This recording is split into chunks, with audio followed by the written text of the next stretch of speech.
Shriram Samarth. 13 August.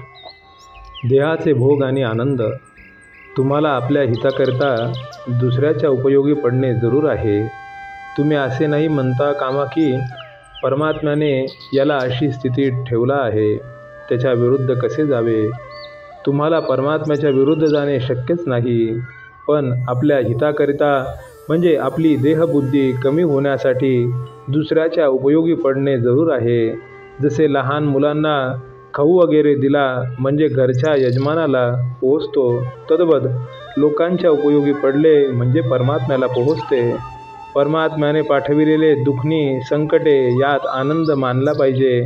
एखादा आजारी माणसाची देहकष्ट घेऊन शुश्रूषा करायला मी जर तुम्हाला सांगितली तर ते काम तुम्ही आनंदाने कराल। सद्गुरूंनी आपल्याला हे काम सांगितले याचा आनंद वाटेल।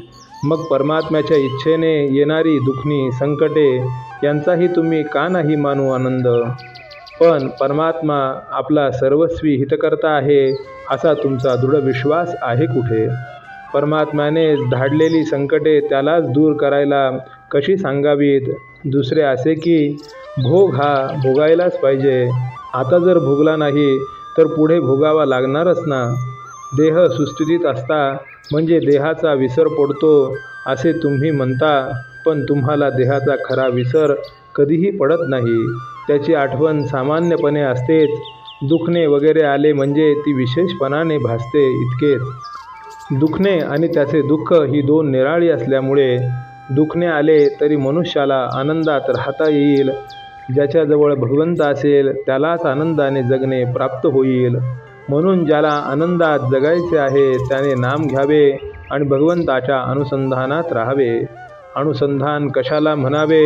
उठणे बसणे जप करणे वाचन करणे गप्पा गोष्टी करणे चेष्टा विनोद करणे वगैरे सर्व क्रियांमध्ये भगवंताशी संबंध आणि संदर्भ असावा, हेच अनुसंधान। भगवंताचे अनुसंधान आपल्याला भगवंताकडे घेऊन जाते।